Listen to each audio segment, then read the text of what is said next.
Hello friend, इथे मी कांदा टाकलेला आहे भाजत.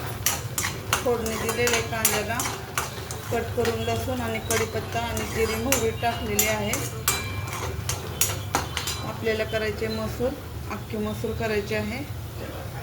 ही मसूर शिजवून वगैरे काय नाही घेतलेली, एक तासभर भिजू घातलेली मसूर अशीच आपल्याला फोडणीला टाकायची.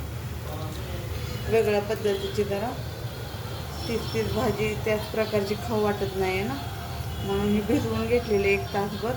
आणि कांदा टाकलेला आहे भरपूर असा, कढीपत्ता लसूण कट करून टाकलेलं आहे आणि जिरे आणि मोहरी टाकलेले. आता इथे चिरलेले टमॅटो टाकूया. 2 टमॅटो छोटे छोटे घेतलेले होते ते टाकलेले. छान असं परतून घ्यायचं, तेल सुटतो पूर्ण. अशी गिरवी तयार व्हायला पाहिजे कांदा आणि टमॅटोची. एकदम बारीक कांदा चिरायचा, पटकन आपण भाजला जातो. बघा तेल सुटलेलं आहे पूर्ण. आता ही भिजवलेली मसूर टाकून घेऊया. तुम्हाला जेवढी लागते तेवढीच टाका आणि किती घट्ट करायची त्याच्यावरनं टाका. थोडीशी रवरवीत करणार आहे मी भाजी. छान असे परतून घेऊ तेलामध्ये. आता आपण गरम पाणी करण्यासाठी दुसऱ्या गॅसवर गरम पाणी करायला ठेवूया. ह्या पद्धतीने केली नसेल तर करा नक्की, खूप छान होते भाजी. सुरुवातीला हळद पावडर टाकलेली आहे. आता लाल मिरची पावडर टाकते. एकजीव करूया.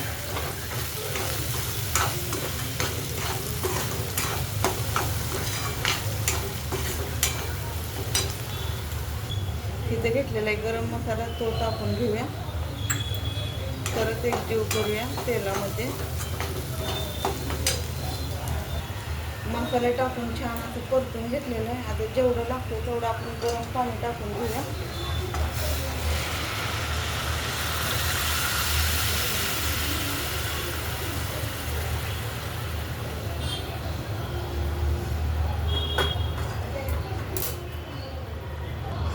आता एकजीव करूया.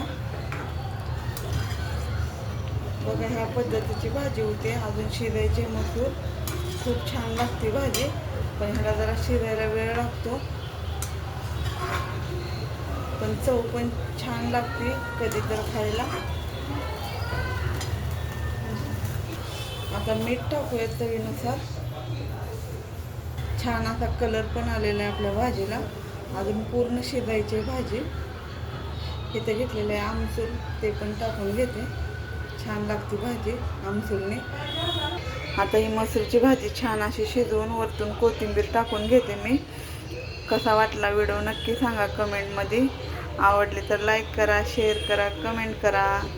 धन्यवाद.